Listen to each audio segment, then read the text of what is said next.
Vamos fazer perguntas? Sim, já estamos no ar.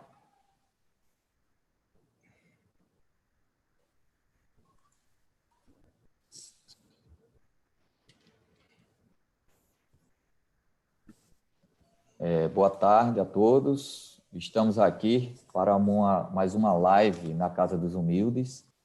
E dessa vez nós estamos aqui com o palestrante, o escritor educador Jaime Ribeiro, do Núcleo Espírita Antônio Pereira de Souza, em Perdizes, na cidade de São Paulo. E o tema vai ser o futuro do movimento espírita pós-pandemia. Então, Jaime é um querido nosso lá na Casa dos Humildes, tem um trabalho interessante, publicou 2 volumes do livro chamado Empatia, né? Indo ao nosso canal, nós temos alguns avisos que vamos passar ao final, mas você está com a palavra, amigo. Vamos Boa fazer tarde. uma... Boa tarde, Luiz. Boa tarde a todos, amigos da Casa dos Humildes, essa casa querida, que eu tenho um grande apreço, tenho uma grande consideração, ainda mais pelo trabalho muito sério que vocês fazem aí de estudo e divulgação da doutrina. Passar ao final, mas... Ok, Jaime. Oi, Luiz. Não, porque deu uma microfonia aí. Microfonia, né? Mais resolvida. Mas é uma alegria estar aqui. Eu queria dar boa tarde também para todos aqueles que estão nos assistindo agora pelo YouTube da Casa dos Humildes, bem como as pessoas que depois também irão nos assistirem, porque essa live, essa palestra vai continuar online, vai continuar no YouTube da Casa dos Humildes. Então, eu espero que hoje seja um dia muito especial, ao qual nós possamos discutir um pouco sobre esse chamado novo normal. O que vai acontecer com o movimento espírita, com o centro espírita, no mundo que vai se desenhar após essa pandemia que está assolando o mundo, Luiz? Ok, então vamos fazer uma prece, não é? Levando o nosso pensamento, e principalmente o nosso coração, ao nosso grande Criador, né? Aquele que abastece de nós tudo aquilo que nós necessitamos. E que nesse momento tão especial da humanidade, a presença divina nunca se fez tão presente em nossos corações, com um momento tanto de esperança e conforto. É uma grande experiência que tivemos a oportunidade de passar. E aí as grandes lições aprendidas serão repassadas para as próximas gerações. Que Jesus esteja conosco. E aí, Jaime, a palavra é sua. Fique à vontade. Eu vou sumir aqui do visual e você fica aí. Vamos ver algumas perguntas pelo YouTube. De vez em quando eu estarei repassando para você. Maravilha, Luiz. O propósito da nossa reunião hoje é conversarmos um pouco a respeito de um documento que foi elaborado chamado 10 Tendências para o Movimento Espírita no Mundo Pós-Pandemia. Nós sabemos que o mundo vem passando por várias transformações. Isso não é novidade, isso não aconteceu por conta da pandemia, isso não aconteceu por conta do distanciamento social que estamos vivendo. Ele só foi um acelerador de algumas transformações que já estavam acontecendo ao redor do mundo. Não existem grandes novidades no que concerne a forma como as pessoas se conectam, como elas estão estudando, como estão experimentando novos formatos. Acontece que algumas pessoas já vinham fazendo uso da tecnologia e o uso também de vários conhecimentos que a humanidade já vem desenvolvendo ao longo da sua história, tanto na ciência social, como também os estudos que estão sendo feitos ultimamente relacionados à experiência. Experiência, quando a gente fala, são quando nós observamos o contato das pessoas que usam, usufruem ou consomem ou fazem parte de alguma coisa que nós fazemos. É o contato dessas pessoas com o que nós produzimos efetivamente. Então, a pandemia ela só nos fez acelerar essas mudanças, trazendo uma perspectiva de uso mais massiva. No movimento espírita não tem sido muito diferente. Mas antes de entrar no documento propriamente dito, antes de falarmos um pouco sobre as coisas que estão acontecendo agora e sobre o que vai acontecer também no mundo pós-pandemia, é preciso que a gente relembre alguns conceitos e algumas definições que, obviamente, a maioria de nós já tem conhecimento, já entende muito bem, já estudou, mas é importante a gente lembrar efetivamente o que é o centro espírita. Para que serve o centro espírita?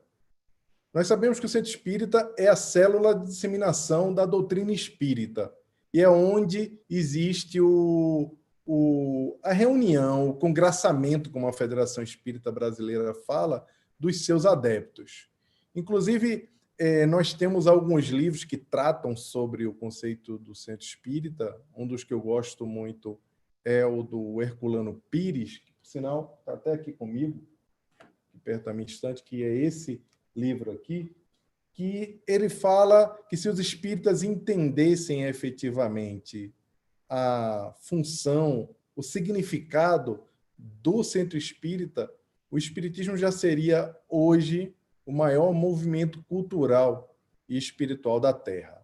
Mas fora o que é o centro espírita efetivamente, é bem importante a gente lembrar que o codificador sempre quando falava sobre a criação de novos grupos espíritas, ele sempre visualizava que esses grupos seriam grupos pequenos, que esses grupos trocariam entre si, trocariam experiência, já prenunciando o movimento de unificação que prevê essa troca, essa união, o que hoje o mundo corporativo chama de troca de melhores práticas, que nada mais é do que nós nos conectarmos de alguma forma para compreendermos o que o outro está fazendo, o que está funcionando, o que é bom, o que não está sendo, o que as pessoas não estão efetivamente aproveitando do que está sendo feito na casa dos outros ou nos outros centros espírita.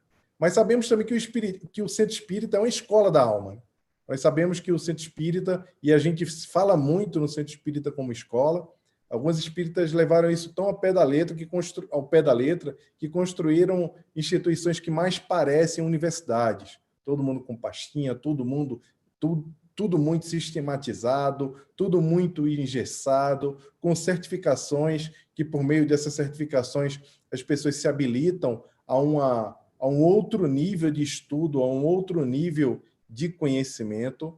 Obviamente, nós não colocamos dessa forma, que é por conta do certificado que você se habilita a conhecer mais, porque a doutrina espírita, o conhecimento, ele está disponível nos livros e em todo o material, em todo o conteúdo que já foi produzido efetivamente, mas é assim que algumas instituições funcionam, fazendo um processo com, eu chamaria uma trilha de conhecimento do centro espírita. Também é certo nós falarmos que o centro espírita é um posto de saúde, socorro material e espiritual. E quando a gente fala nesse posto de socorro material e espiritual, nós falamos que é um momento no qual nós trazemos a principal bandeira do espiritismo, que é a máxima: fora da caridade não há salvação. Não é a função do centro espírita fazer a caridade. A função de fazer a caridade é do espírita. E o centro espírita funciona como um facilitador para que nós façamos as atividades assistenciais. Atividades assistenciais essas que, como Herculano Pires colocou de forma brilhante na sua obra O Centro Espírita, é preciso que a gente não confunda a atividade assistencial que nós precisamos, nós temos como dever exercer ou praticar na sociedade, com a prática do assistencialismo sem muito precedente, porque sem muito propósito, sem um propósito maior, porque nós sabemos que quando nós trazemos o pão ou o recurso material, nós também temos uma oportunidade de ali fazer com que aquele espírito ele assuma a sua autonomia. E quando fala assumir sua autonomia, não é usar clichê e falar, não, ensinar a pescar, não, vamos aproveitar para ensinar sobre a espiritualidade. Não é bem isso. Nós podemos já fazer algumas coisas mais e algumas instituições espíritas fazem isso. Conheci várias instituições espíritas em Brasília, em toda parte, aqui em São Paulo, mesmo em Recife, que aproveitam esses momentos para também preparar aquela pessoa que está em fragilidade para poder arrumar um trabalho, para poder melhorar a sua autoestima, porque sabemos que muitas vezes essa falta do pão vem combinada com a fragilidade mental muito grande, vem combinada com uma série de coisas. E é o nosso dever identificarmos o que efetivamente precisamos fazer como instituição para ajudarmos essas pessoas, para ampararmos, para orientarmos. Tem uma série de coisas que nós podemos fazer, mas, obviamente, a nossa principal tarefa é fazer tudo isso à luz da doutrina espírita. Uma das outras coisas que nós temos por finalidade é a divulgação da doutrina espírita. Não só o estudo, que o estudo que ele é feito para os espíritas, para nós que queremos nos aprofundar, que queremos trocar experiências com nossos colegas que também estão estudando e procurando se aprofundar na doutrina espírita ou procurando entendê-la, no caso dos iniciantes, de pessoas que estão tendo o primeiro contato, mas também o processo de divulgação. Até no documento da Federação Espírita Brasileira, ela fala de todos os veículos que podem ser usados para a divulgação da doutrina espírita, e ali já inclui áudio e televisão. Você vê que já está até um pouco antigo, mas isso aqui não é uma crítica, é só uma constatação do quanto nós nos movimentamos de uma forma um pouco mais lenta. Tem um etc. lá, e nesse etc. a gente precisa entender que a gente pode usar outros recursos que estão disponíveis hoje para a humanidade para poder se divulgar ideias. É verdade que o codificador, Allan Kardec, ele utilizou de todos os recursos que eram disponíveis à época para fazer a divulgação e a prática da doutrina espírita. Kardec, ele não só fez o trabalho da codificação, mas ele também estimulou, visitou, divulgou, fez viagens espíritas, fez debates, construiu uma revista com assinantes para poder divulgar e, de alguma forma, agregar o movimento espírita. Ele fez tudo que estava ao seu alcance, à época, para fazer com que o espiritismo fosse mais longe. Mas melhor, não era só divulgar e propagar a ideia, era fazer com que ela se tornasse acessível para as pessoas. E acessível, quando eu falo aqui, não é utilizando a linguagem mais sofisticada ou não. Ele nunca teve essa preocupação de trazer uma linguagem mais simples. Ele queria deixar o conhecimento, e ele sabia que era muito importante, que esse conhecimento precisava estar disponível para o máximo de pessoas possíveis, inclusive porque ele vivia uma época que era considerada a época da falência das religiões, quando o materialismo avançava e aquele modelo de religião já não fazia mais sentido, em especial para a intelectualidade da época. E ele sabia que uma vez que a intelectualidade começava a colocar, os intelectuais começavam a colocar em questão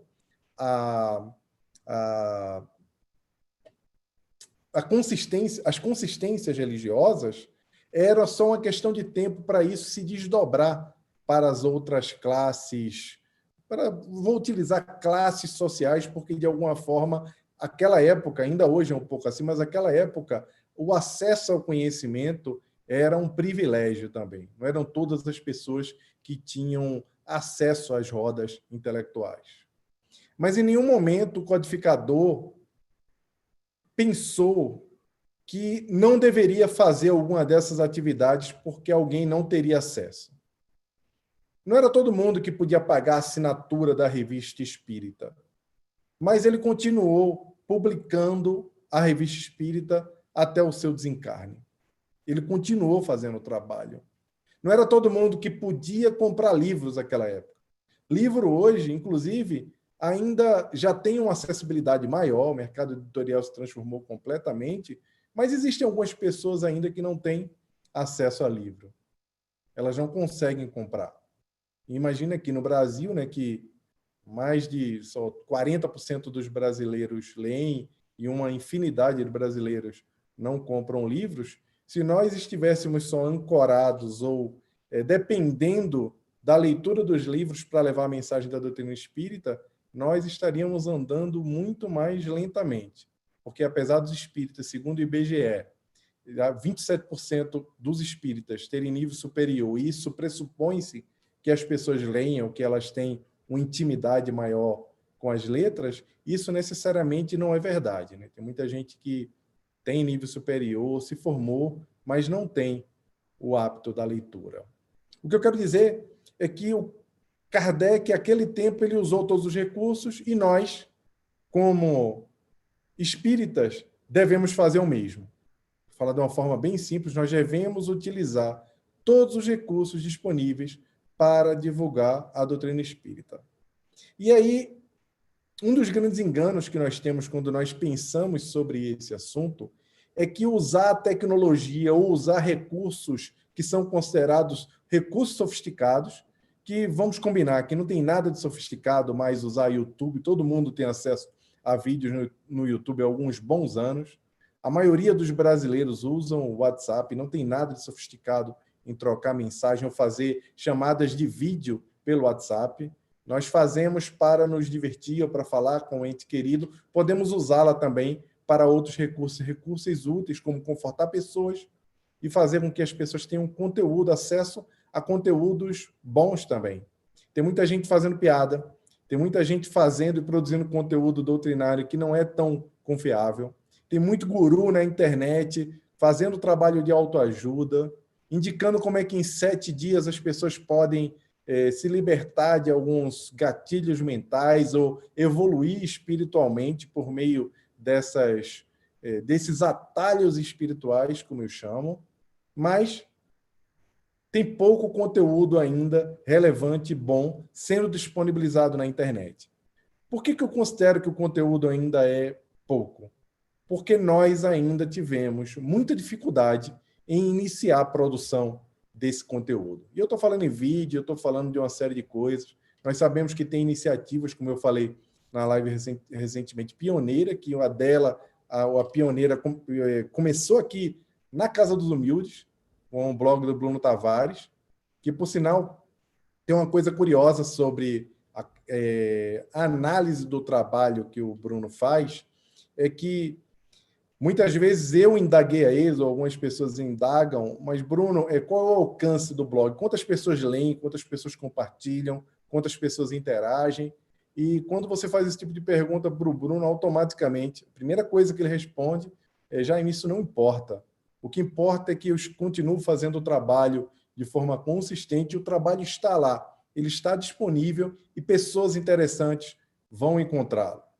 Isso parece alguma coisa... Isso soa muito estranho para a maioria das pessoas que estão acostumadas a viver na sociedade, que é a sociedade do like, né? A sociedade que coloca em suspeita tudo que não se submete a uma grande visibilidade, que é julgada pela quantidade de like, pela necessidade de receber esse retorno imediato para poder acreditar que o seu trabalho é um trabalho de qualidade, mas efetivamente é uma resposta filosófica muito profunda, porque é uma rejeição a um conceito social, que é o conceito social que está ancorado sobre essa necessidade do retorno imediato para poder dar visibilidade das multidões, para poder recomendar esse conteúdo, esse trabalho como um bom trabalho.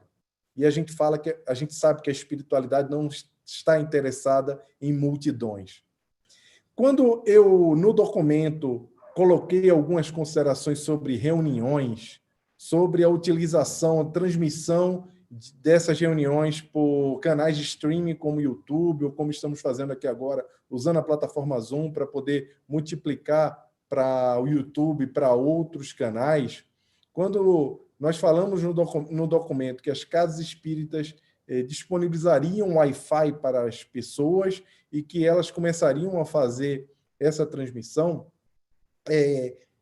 esse tipo de coisa em algum momento, fez com que alguns dirigentes espíritas ficassem um pouco preocupados. A preocupação é que acredita-se que você disponibilizando o conteúdo online, você fazendo a transmissão, as pessoas não viriam mais ao centro espírita. Por que a pessoa ia sair de casa se eu estaria disponibilizando o meu conteúdo para que ela pudesse assistir em casa? E ao contrário do que se pensa, e eu falo isso no documento, toda vez quando você disponibiliza o teu conteúdo para mais pessoas, porque não importa quantas pessoas estão assistindo a reunião na casa espírita, o que importa é o alcance dessa mensagem para cada coração. Então, nós não podemos estar aprisionados à forma, aprisionados a essa quantidade de pessoas funcionar como se fosse o like da rede social. É o visível, são as coisas como elas nos parecem mais do que elas efetivamente funcionam para nós. Então, as casas espíritas que conseguirem multiplicar esse seu material para a internet, multiplicarem para aquelas pessoas que frequentam, para o seu grupo, não é para colocar lá para que o mundo inteiro possa ver uma palestra que está acontecendo em Casa Forte, porque nós sabemos que a internet, nós vivemos hoje um ambiente de um excesso de informações. E o excesso de informações, às vezes, prejudica a possibilidade de escolhermos o que é relevante. Mas nós temos a obrigação, uma vez tendo recurso, de disponibilizarmos esse recurso para as pessoas que estão conectadas à nossa casa ou para aqueles que tenham algum interesse sobre um tema específico que nós trazemos dentro da nossa casa espírita. E diferente do que se imagina, as casas espíritas estarão mais cheias do que nunca, porque uma vez que o teu conteúdo bom vai parar na casa de uma pessoa que não está indo ainda para o centro, ou que ela não consegue ir porque ela está em viagem, quando ela retornar, ela sabendo que tem bom conteúdo, ela sabendo que tem um trabalho bacana, um trabalho sério sendo feito no centro espírita, ela vai querer se conectar, ela vai querer estar dentro da casa espírita. Por quê, gente? Porque depois da pandemia em especial, o contato humano vai ser super valorizado e os eventos continuarão existindo. Não vai acontecer das pessoas, depois que acabar tudo isso, continuarem querendo se conectar por meio da internet. A internet ela é só um veículo. Essas plataformas digitais elas existem para nos facilitar a vida em algumas situações, para economizar recursos quando nós não podemos reunir as pessoas o tempo todo, inclusive como mente, inclusive como nós não conseguimos reunir as pessoas porque não há tempo, nós queremos economizar tempo. Então, essas reuniões públicas, elas vão continuar acontecendo nas casas espíritas, sendo transmitidas, e ainda assim, as casas que fizerem um trabalho bacana, um trabalho bem feito, continuarão recebendo muita gente. E aí, um outro ponto relacionado a isso é que, por estarem sendo transmitidas, e por ter uma visibilidade maior, os palestrantes se prepararão mais. Os palestrantes se empenharão mais em fazer o seu conteúdo, porque saberão também que estão sendo vistos por mais pessoas. E, infelizmente, pessoal, por mais que seja doloroso e que pareça pouco caridoso, é importante, e é importante que a gente encare e olhe para dentro da gente mesmo. Quantas vezes nós fomos em algumas casas espíritas, assistimos reunião, e quando chegamos lá, notamos nitidamente, fica claro que houve um improviso na preparação daquela reunião, que não houve um empenho, uma preparação, um planejamento pedagógico, uma pesquisa, que às vezes nós nos tornamos tão arrogantes, estudamos tanto já a doutrina, e isso acontece muito, inclusive, com o Evangelho. Eu já li tanto Evangelho, já fiz tanto Evangelho no lar, pode colocar qualquer tema que eu vou falar sem pesquisa. E nós sabemos que não é bem assim. A gente viu no filme lá, Divaldo, o Mensageiro da Paz, quando o Divaldo não se preparou para fazer uma palestra, o que aconteceu? Ele travou lá, Humberto de Campos salvou, e depois a Joana chamou ele amistosamente. Para quem não viu o filme aí, vou dar esse spoiler. A Joana chamou ele amistosamente e deu aquela famosa carimbada. Então, gente, a parte da reunião pública vai acontecer nesse formato, e aí, para alguns, isso parece uma sofisticação. Eu vi até recentemente uma pessoa, mas tem casa, Jaime, que ainda não tem luz elétrica, tem casa espírita que é muito pobre, E eu gostei de ter ouvido isso, em especial, de um colega que participa de uma casa, que é uma casa de classe que está dentro de um bairro de classe média alta. Porque o fato de ainda existirem casas espíritas que não tem água, não tem luz, tem condições assim muito simplórias, nos também abre a cabeça para que refletirmos sobre como estamos trabalhando o processo de cooperação e de unificação.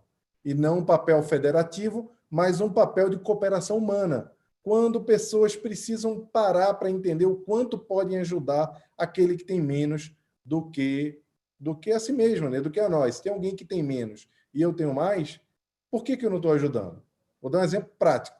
Hoje estamos aqui, nós separamos 2 computadores, eu e minha esposa, para doarmos para uma ONG que fez uma campanha chamada Gaveta Não Aprende, aqui em São Paulo, que está pedindo para as pessoas abrirem as gavetas, ver o que tem lá de equipamento que não usa mais, para poder mandar esses equipamentos para as escolas públicas de São Paulo, para poder as crianças terem acesso a estudar de forma remota, porque as crianças não têm recursos para isso.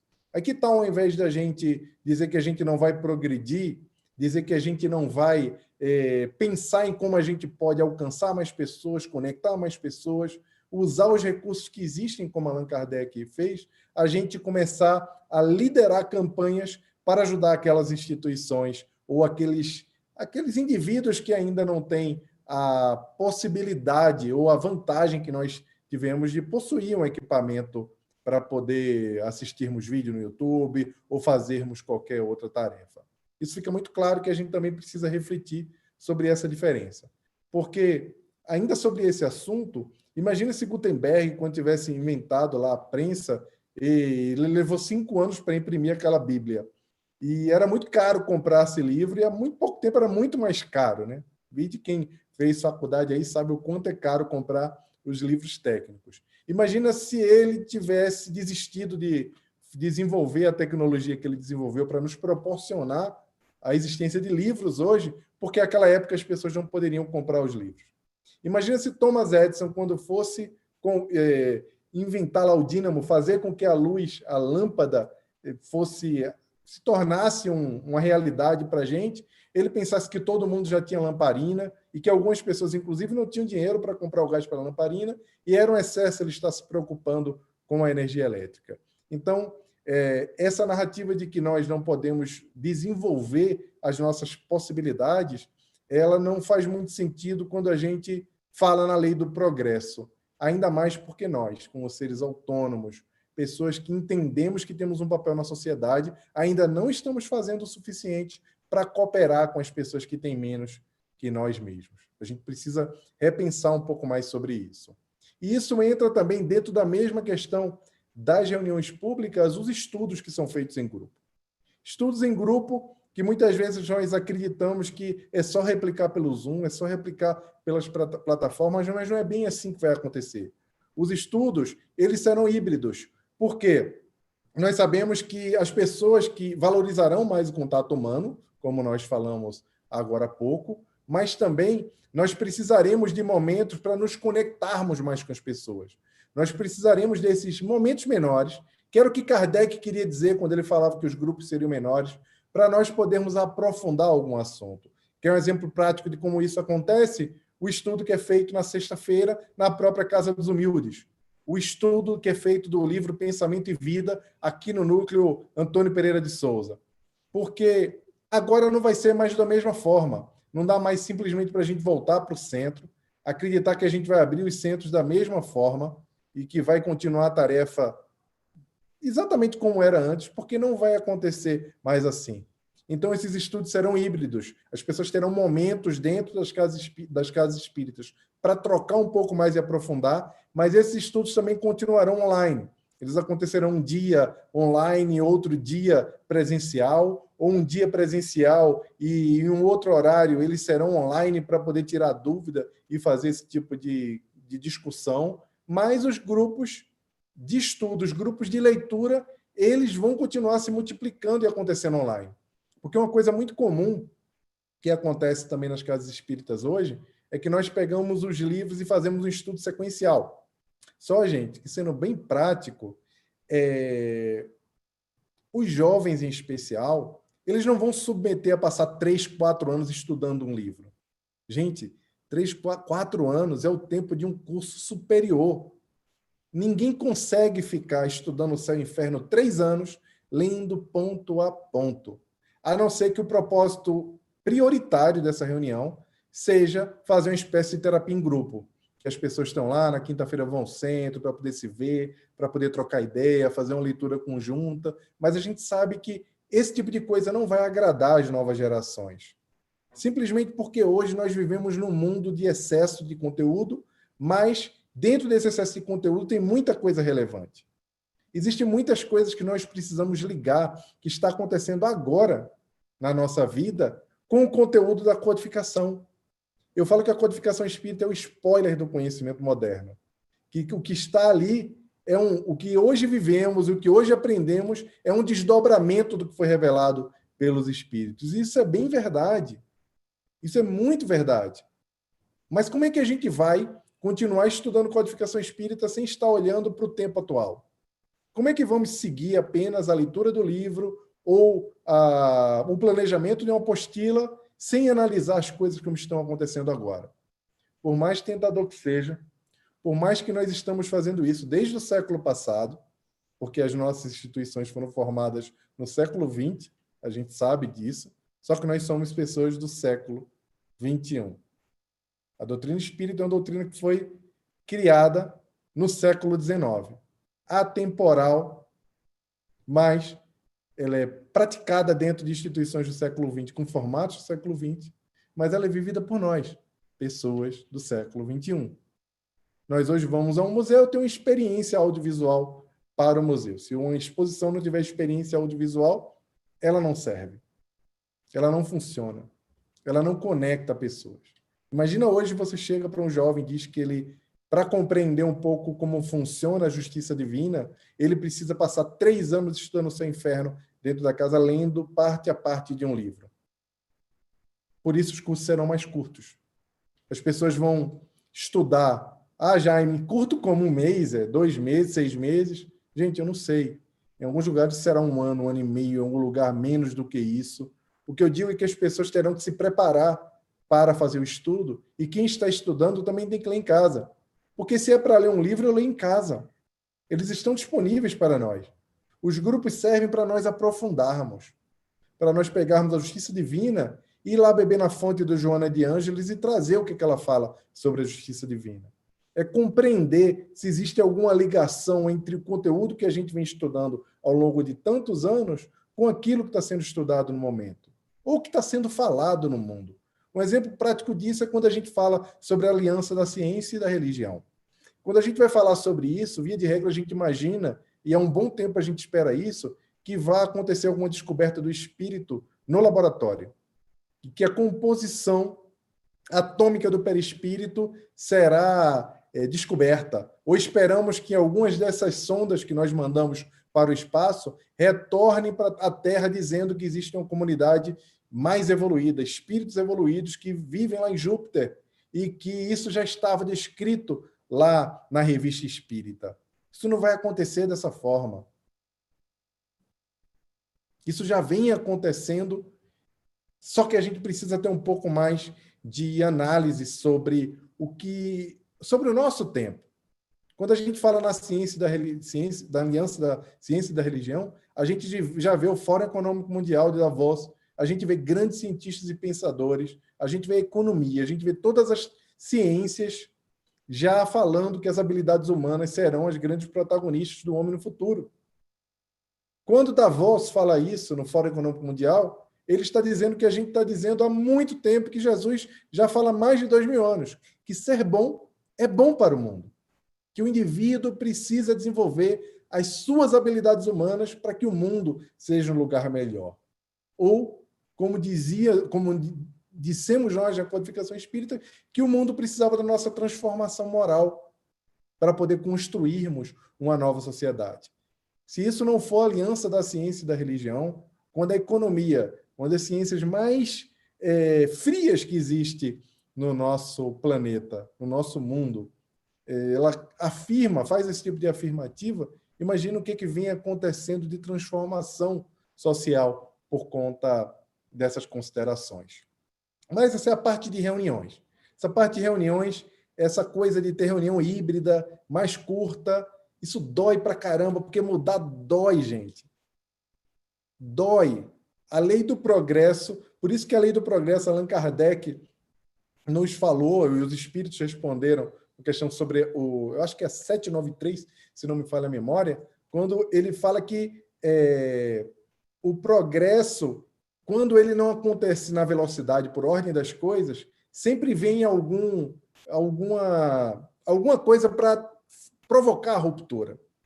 Porque muitas vezes nós estamos tão apegados aos nossos pensamentos, às nossas recordações, às nossas vivências, e aí quando Emmanuel fala isso lá em Pensamento e Vida, ele fala sobre esses gatilhos que influenciam a nossa cabeça e fazem com que nós ou transformemos isso numa âncora, em alguma coisa que nos segure, nos impede o desenvolvimento, ou a gente transforma numa alavanca para poder melhorarmos como indivíduo.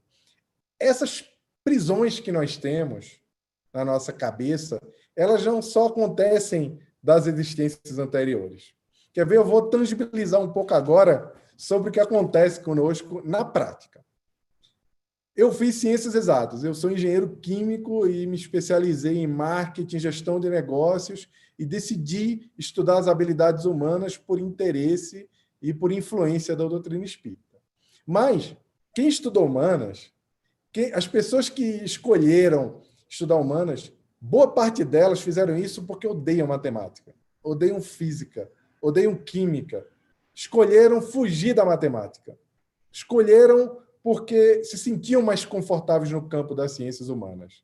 E aí, alguns de vocês devem saber o que eu estou falando, inclusive o pessoal de direito, quando foi fazer mestrado, quando foi fazer doutorado, quando foi lá aprofundar um pouco mais, aí deu de cara com estatística, deu de cara com matemática, com conta.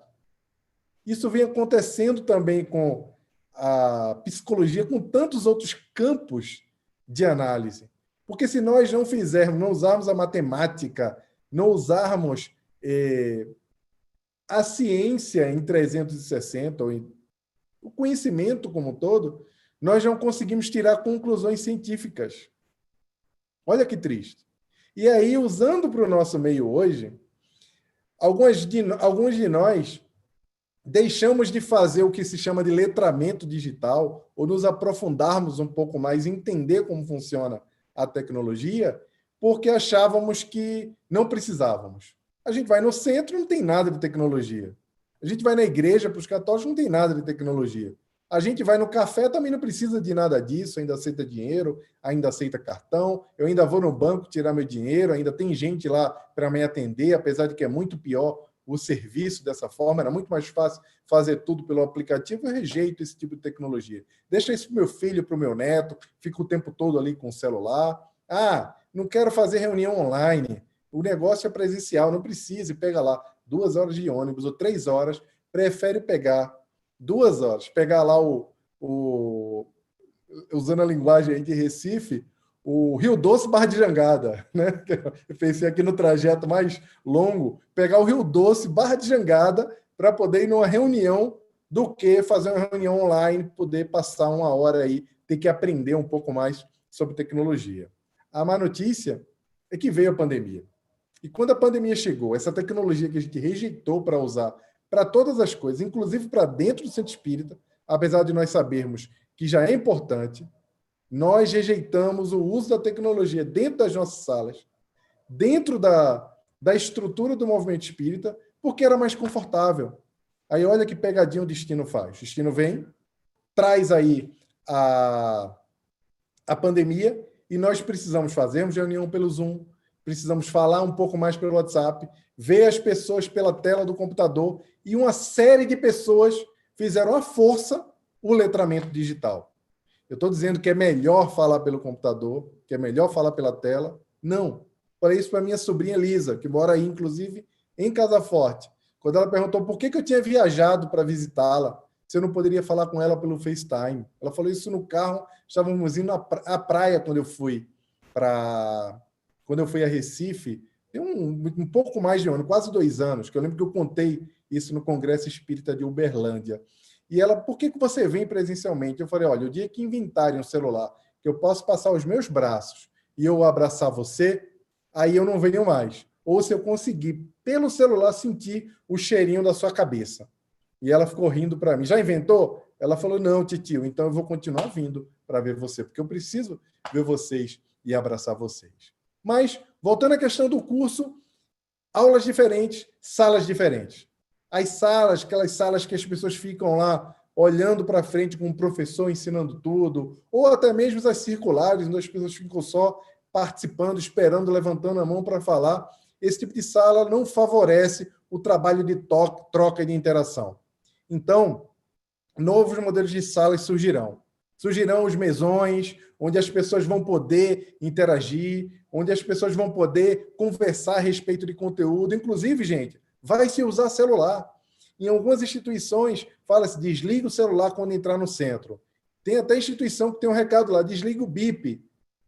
Gente, tem gente que não sabe nem o que é bip. Pergunta a um jovem de 30 anos o que é um bip, ele não vai saber o que é bip. Com 30 anos, a pessoa já não sabe mais o que é, mas está lá o aviso. Porque alguns acreditam que a banda espiritual, a banda do celular, influencia na banda espiritual, como se os espíritos não fossem capazes de operar, ou de operar, quando eu digo, é de fazer as suas atividades, não operar, tá, gente? Fazer as suas atividades com toda a energia eletromagnética que já existe no mundo. Não é o celular que mudou tudo. O que existe é uma falta de educação, muitas vezes.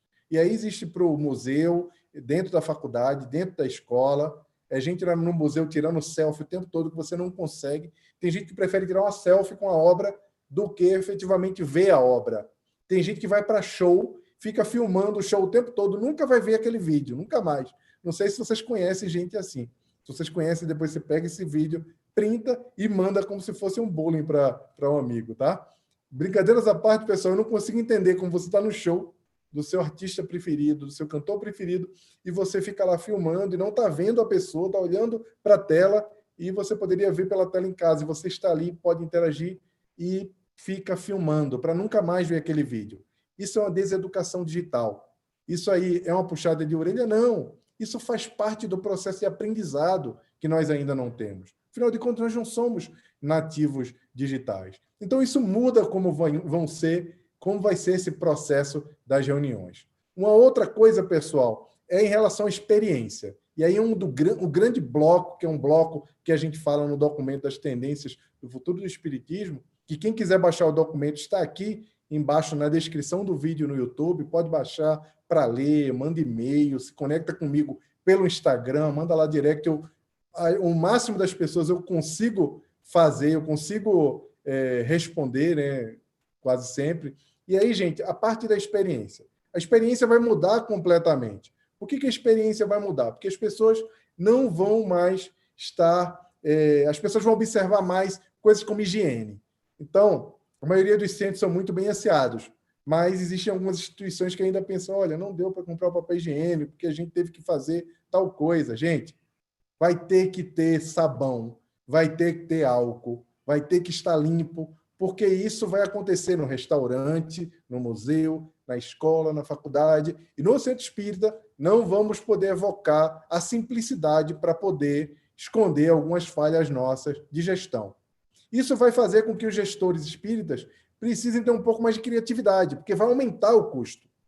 Vai aumentar, tem que colocar sabão, tem que ter papel higiênico, tem que ter luz, tem que estar limpo. Vai aumentar sim, mas para isso a gente precisa usar a criatividade. Boa parte das instituições tem livrarias, outras têm cafeterias, outras têm lanchonete, tem instituição que opta por não ter esse tipo de serviço, mas a experiência, que é o que a gente vê hoje em museu, em faculdade, em escola, em cafeterias, na rua, a gente vê em todo lugar se falar em experiência. O que é experiência, pessoal? Experiência é quando a gente chega no hospital, chega no café, chega numa loja, em qualquer lugar, a gente é bem atendido. A gente é acolhido. Aqui no Movimento Espírita, a gente gosta de falar no acolhimento. E aí é simplesmente ser bem atendido. E aí, hoje em dia, com a ampliação da solidão, com o aumento da solidão, da depressão, uma série de coisas que estão acontecendo no mundo, os centros espíritas eles vão passar a funcionar mais tempo também. Eles vão ficar abertos mais tempo, porque as pessoas vão precisar ficar em alguns lugares, elas não têm que ir só para shopping quando elas estão se sentindo sozinhas. E nós, além de trazermos essa possibilidade de convivência que a instituição espírita ela já nos proporciona, a gente precisa fazer isso por conta da saúde mental das pessoas. Se as pessoas estão sozinhas, se elas estão se tornando deprimidas, da mesma forma que existe a fome, existem algumas coisas que as instituições espíritas precisam agir, trabalhar, e quando elas escolhem esse tipo de caridade, nós vamos precisar também saber como vamos cuidar da saúde mental das pessoas que estão na nossa comunidade. As pessoas vão poder ir para o centro, interagir com os livros. Para isso, não precisa mais daquela pessoa que fica recebendo o livro. Não precisa mais daquela pessoa que fica recebendo a comida que está lá, para quem tem lanchonete, etc. Isso não precisa mais, está lá o preço, o livro está lá, a pessoa pode sentar no chão, sentar no puff, numa cadeira. O ambiente pode ser simples, não precisa ser sofisticado. Isso não tem nada a ver com sofisticação. Porque mais é mesmo, nós sabemos que os centros espíritas eles precisam ser simples para poder trazer, inclusive, a memória e o exemplo do cristianismo primitivo. Nós sabemos disso. Mas isso não quer dizer que nós não podemos proporcionar boas experiências. Inclusive, melhorando a forma como as pessoas são recebidas. O que eu recebo de direct no meu Instagram de pessoas dizendo que chegam nas instituições espíritas são mal atendidas. Quando eu cheguei de Chicago, em São Paulo, e do Rio para Chicago, São Paulo, eu tive muita dificuldade de me adequar a uma nova instituição. Felizmente, encontrei a instituição hoje a qual eu sou vinculado, porque eu fui muito bem atendido, acolhido, fui integrado, mas a maioria das pessoas não tem essa sorte de ter achado um centro, depois do terceiro centro que procurou e que foi muitas vezes mal atendido, ignorado, ou não conseguiu se conectar com as pessoas. Pelo contrário, isso é muito comum. Então, como é que a gente faz as pessoas serem bem atendidas? As pessoas gostam de chegar na cafeteria, no hospital, ser bem atendido. Como é que a gente leva essa experiência para o centro? E aí, gente, para concluir, a outra grande plataforma que a gente tem dentro do documento, para ver se dá tempo para respostas ainda, é a questão da produção de conteúdo. Porque hoje muito conteúdo ruim está sendo produzido, como eu falei anteriormente. Então, nós temos a obrigação de produzir conteúdos relevantes, conteúdos que façam com que as pessoas tenham acesso à doutrina espírita como ela é efetivamente. E, para isso, a gente vai precisar muito das federativas, das casas facilitadoras. Porque nós já temos um conteúdo enorme que está lá produzido, publicado e etc. Parte dele precisa de uma certa... Não é atualização do conteúdo, mas é no formato. Porque você imagina se hoje a gente tivesse a possibilidade de fazer uma produção da Netflix com a série André Luiz. Por que não fazer isso? Por que não a gente conseguir pegar o livro Paulo Estevam, algum livro que tenha a linguagem um pouco mais complexa e fazer melhorar a linguagem para que o jovem tenha a oportunidade de ler e não se sentir tão estranho para ele aquela linguagem? Por que não a gente olhar como é que está esse português que a gente está usando, que certamente é lá dos anos 50, dos anos 60, se a gente não pode dar uma melhoradinha, sem mudar nada, né? Não é proposta de mudar a obra, mas é proposta de trazer uma nova linguagem para poder ter mais inclusão. Desenvolver audiobooks. Muita gente hoje está estudando, lendo, se conectando por meio do áudio. É transformar esses livros em audiobooks, fazer filmes, como foi feito agora do Divaldo, que é belíssimo. Quem assistiu agora, quem não assistiu, assista, por favor. Mas nós não podemos mais controlar conteúdo. Não dá mais para uma instituição federativa ou facilitadora dizer, não, isso é bom, esse palestrante está falando, não, esse rapaz pode falar sobre o futuro ou ele não pode, porque quem tem que falar sobre o futuro é quem está no movimento federativo há 50 anos. Qualquer pessoa pode falar sobre qualquer coisa. E, hoje em dia, com o empoderamento da tecnologia, como a gente está vendo aqui agora, um garoto lá que mora em Cabrobó, se ele tiver um 3G na mão, ele tem mais acesso a conteúdo doutrinário e a cruzar o conhecimento que existe na humanidade com o espiritismo do que o Waldeck, que era presidente da Federação Espírita no final dos anos 80, ele tinha acesso. E aí, aquela época, eu podia, quando eu estava estudando a doutrina espírita de uma forma muito acelerada, eu tinha o seu Joãozinho lá no Centelha de Jesus, que eu podia me aconselhar com ele, e eu tinha a felicidade de pegar ônibus com o Waldeck. Então, eu fui um jovem bem-aventurado, porque eu pude ter o Waldeck para tirar minhas dúvidas, e eu tinha o seu Joãozinho lá no Centelha de Jesus. Mas nem todos os jovens tiveram essa possibilidade, que na Barça, naquela enciclopédia, não tinha falando muita coisa sobre o espiritismo. Hoje, todos os jovens podem usar a internet para buscar qualquer conteúdo. E nós precisamos usar essa internet. Então, o papel hoje das facilitadoras é produzir mais conteúdo para que o conteúdo ruim se torne relevante. É nossa responsabilidade construir esse conteúdo bom. Além de trazer o teleatendimento, já está se fazendo isso na psicologia, a medicina já está avançando para isso, na China já é uma realidade. Por que não fazermos um teleatendimento, um trabalho de triagem para acamados, para pessoas que têm dificuldade de ir ao centro espírita ainda e usar a internet para isso? Por que não usarmos o recurso da tecnologia para pegarmos uma senhora que está lá com 90 anos, que não consegue levantar da cama e que ela precisa do nosso atendimento? Obviamente, a gente não pode transformar isso num recurso que é um recurso que não tem qualificação, que é a pessoa lá cozinhando e fazendo um atendimento e falando com alguém. Não é sobre isso. Para conversar com pessoas, nós já temos o CVV, que, por sinal, nasceu dentro do movimento espírita. O que nós precisamos é avançar, é trazer a tecnologia, usar atendimentos customizados. Sabemos que muita gente chega no centro por conta da depressão. Nós não podemos simplesmente dizer para as pessoas que você tem que tomar 3 passos, 3 garrafas de água frutificada, 3 evangelhos e vá para casa. Nós já sabemos mais. Já lemos Joana de Ângeles, já entendemos como as coisas funcionam, sabemos que vivemos um outro momento. E por que não usar todos os recursos que existem para fazer a mensagem do espiritismo ir mais longe, para poder utilizar de todo o conhecimento que os espíritos se empenharam tanto a nos trazer, para poder fazer com que a doutrina espírita, sim, consiga se transformar no maior movimento espiritual da Terra, no movimento relevante para construir aquilo que o codificador chamou, quando ele subdividiu o espiritismo em períodos para construir a renovação social da Terra. E esse é o nosso papel, como trabalhadores da última hora. Jorge, eu não sei como está o tempo aí, já estava estourando. Se você quiser retornar aí para ver se tem algumas perguntas. Pessoal, esse é o resumo do documento, tá?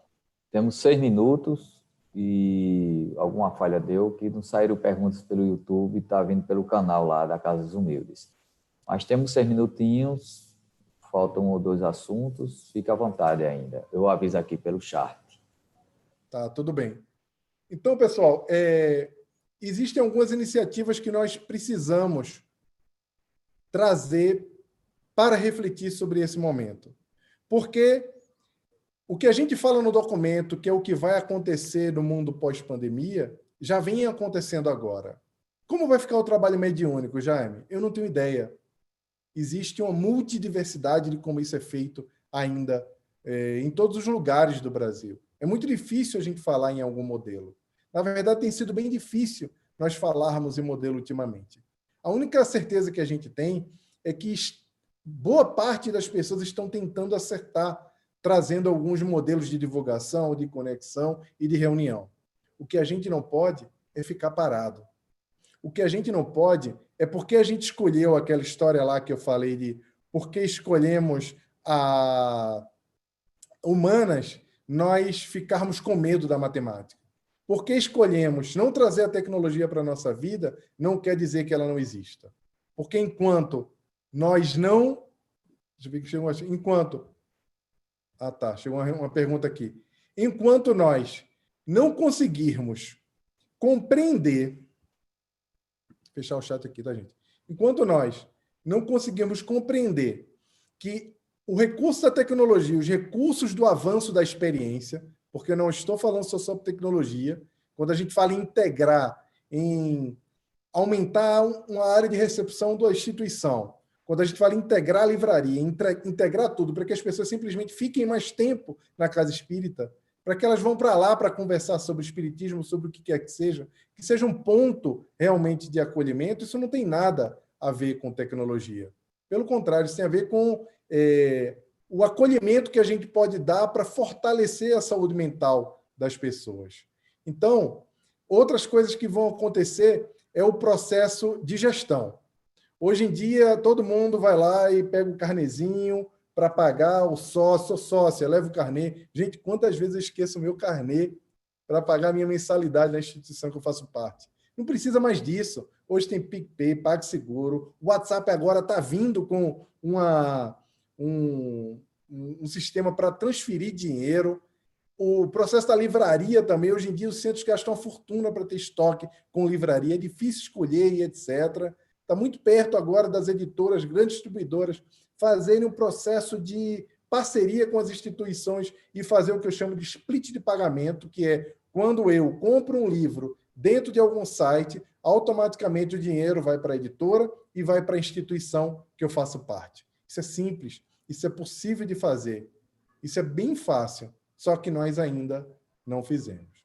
O que importa, gente, e aqui é importante a gente lembrar que a vontade é a governadora da nossa mente.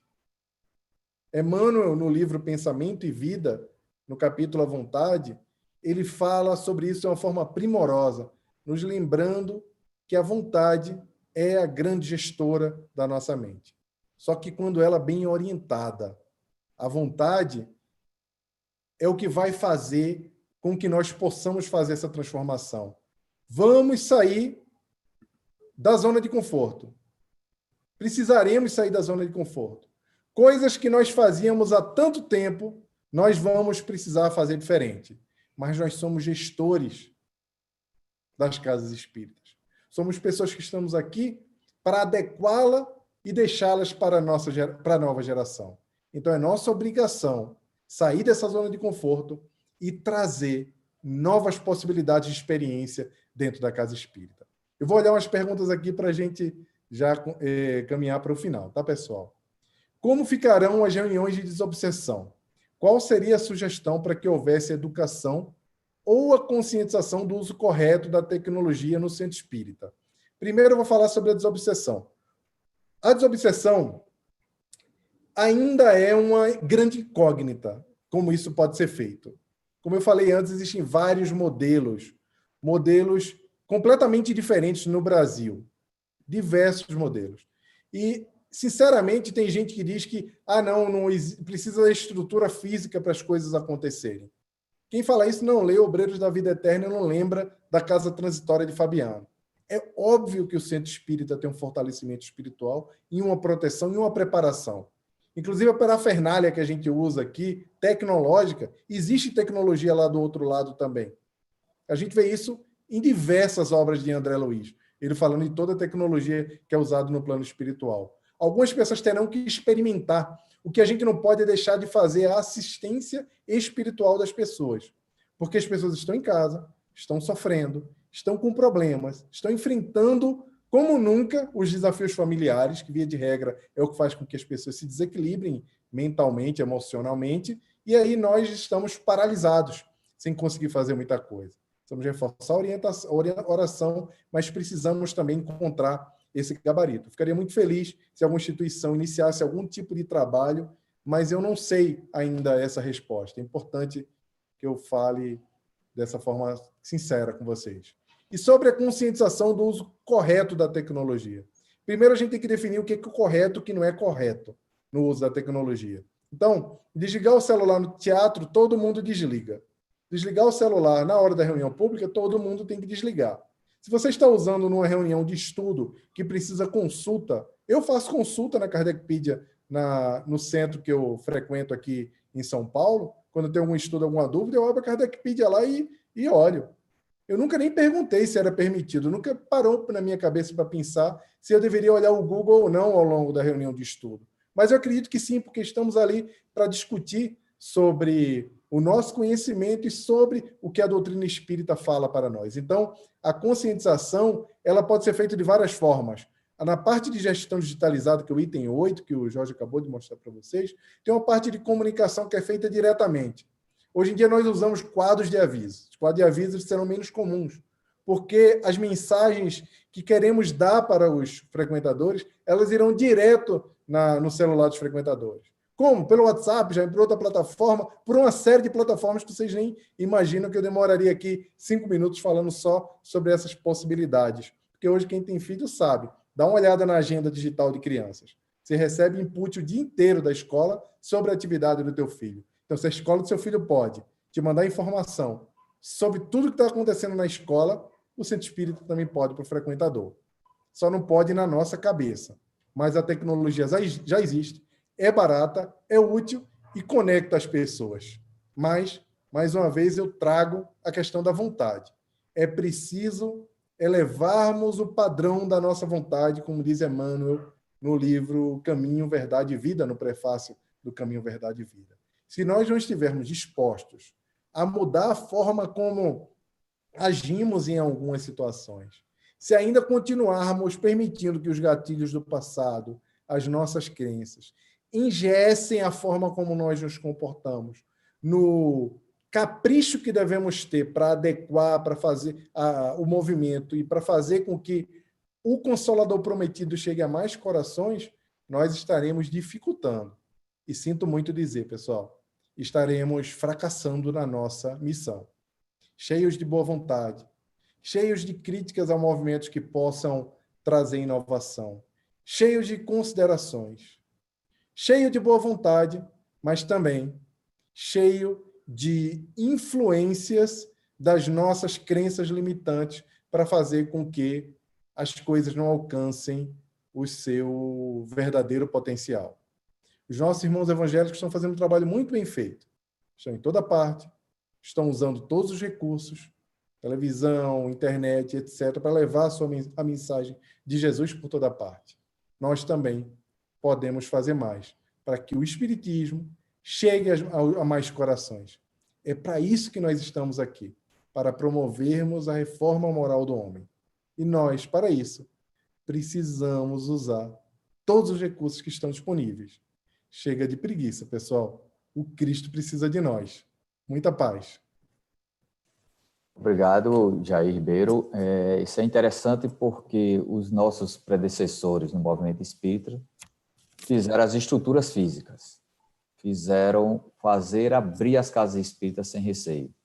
Agora nós temos que abrir aí ao mundo, no mundo virtual, que é o mundo que funciona e o que vai ser daqui para frente. Então, nós agradecemos as suas palavras e principalmente essa reflexão, né? Nem esperou a pandemia terminar para já colocar em pauta uma grande reflexão. Então, vamos os avisos finais, page no Instagram da nossa casa. Nós temos um novo canal de YouTube, que é a Associação Espírita Casa dos Humildes. Também o blog do Bruno Tavares, né? blogdobruno.tavares.wordpress.com. Ele está sendo atualizado. Nós vamos ter as nossas reuniões às terças-feiras, às 20 horas. Vai começar dessa terça às 8. Já estamos com o domingo e a sexta-feira aí. Então, praticamente todas as atividades da Casa Espírita, da Casa dos Humildes, está em formato virtual. E isso é interessante porque a gente faz um link, como o plano espiritual atua conosco.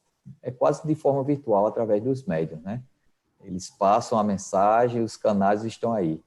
Então, nessa época de pandemia, o plano espiritual deve estar muito ativo, porque os centros espíritas fecharam para a questão presencial.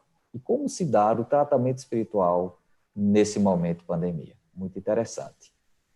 Fazer a nossa prece e agora pedindo para as nossas assistidas do lar geriátrico da Casa dos Humildes, que o mestre ali ampare também nesse momento de um isolamento maior, onde as visitas daqueles que trazem o aconchego a elas não está sendo possível presencial, mas que elas sintam a nossa prece de vibração. e aos amigos espirituais que coordenam o movimento espírita no mundo, nos intua com boas ideias, que juntos venceremos. Paz para todos e obrigado aí, Jaime, mais uma vez, pelo esse excelente trabalho de grande contribuição para o presente e para o futuro. Obrigado a todos aí, obrigado pelo convite, Luiz Jorge. Se alguém tiver alguma pergunta, pode mandar depois pelas redes sociais, me procura por lá ou manda para Casa dos Humildes, que eu terei muita alegria para conversar sobre o assunto. Tá? Muita paz para todos. Um abraço a todos, vamos encerrar a nossa transmissão, ficará gravado, né, na página tanto do Facebook como do YouTube, e vamos proporcionar, então, essa beleza de rever Jaime. Um abraço, Jaime, um abraço a todos.